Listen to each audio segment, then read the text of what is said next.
ফুটপাত দখল করে পানের দোকান বসতে বাধা দেওয়ায় বালি বজরি ব্যবসায়ীর গলায় কোপ পান বিক্রেতার। শুক্রবার বিকেলে কোচবিহার ধর্মতলা চৌবথি এলাকায় ওই ঘটনা ঘটেছে। গুরুতর জখম অবস্থায় সুশান্ত দে নামে ওই ব্যবসায়ী কোচবিহার এমজিএন মেডিকেল কলেজ ও হাসপাতালে চিকিৎসাধীন। পুরো ঘটনার তদন্ত শুরু করেছে পুলিশ। পানালা কিনেছি, কাছে নিচে পানের দোকান দেন, শুধু আমার হাজবেন্ডকে জিজ্ঞাসা করতে তুই কিনা আবার পানের দোকান দিচ্ছিস, ফুটপাতে তখন পানের দোকান বন্ধ আছে, শুধু এইটুকু জিজ্ঞাসা করতে ব্যাগের থেকে ওর চুরিটা নিয়ে আমার নামের গলার মধ্যে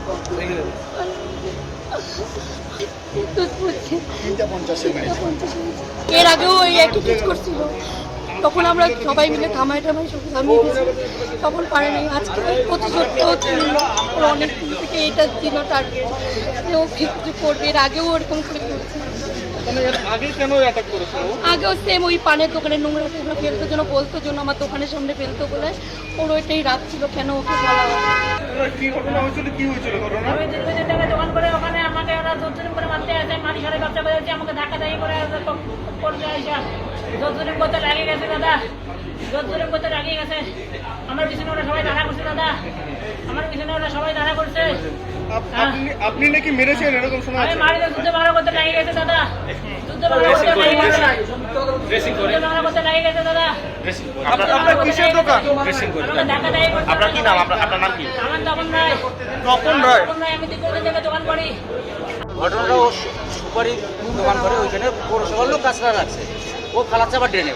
দাদা বলছে সুপারি ফালাচ্ছে না, ড্রেনে বলছে পৌরসভার লোক তো নিয়ে যাবে, দুদিন পরে করি দোকান, দুদিন পরে করলেই তো হয়ে যায় ঝামেলা।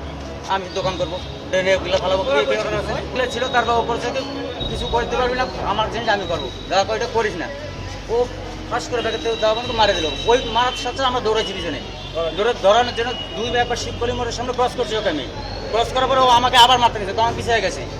তারপর থানার সামনে করে ক্রস করছি ওকে, থানার লোক পুলিশও দেখছে, আমাকে আবার মারতে নিয়েছে। তারপর রাস্তায় থানায় ঢুকে গেল, আর আসতে তার নিজের হাত নিজে পৌঁছাচ্ছে। লাস্টে আমরা বলে ওর হাত কেটে দিছি এবং আমাদের উল্টা ভাষা দিচ্ছে ওইখানে থানার সামনে। ড্রেনের নোংরাও পরিষ্কার হচ্ছে না সঙ্গে সঙ্গে, তো সেই ক্ষেত্রে ওর দোকানে বাপি যে আছে সিমেন্টের দোকান ধর্মতলায়, ওনার দোকানের সামনেও মনে করেন পরিষ্কার হচ্ছে, তো স্ল্যাবগুলো তুলে পরিষ্কার হচ্ছে। ওর সামনে একটা ভাঙা পানের দোকান হচ্ছে দিত রাস্তার উপর, তো সার্বিকভাবে সব মনে করেন ভাঙাভাঙি হচ্ছে, তো ওকেও ওর দোকানটাও বলেন তো কি ও হয়তো সরছে। আজকে ও এসে বলে আমি ছিলাম না, আমি একটা মিটিং থেকে মানে এই খবর পেয়ে মনে করেন মিটিং ক্যান্সেল করে এখানে আসলাম।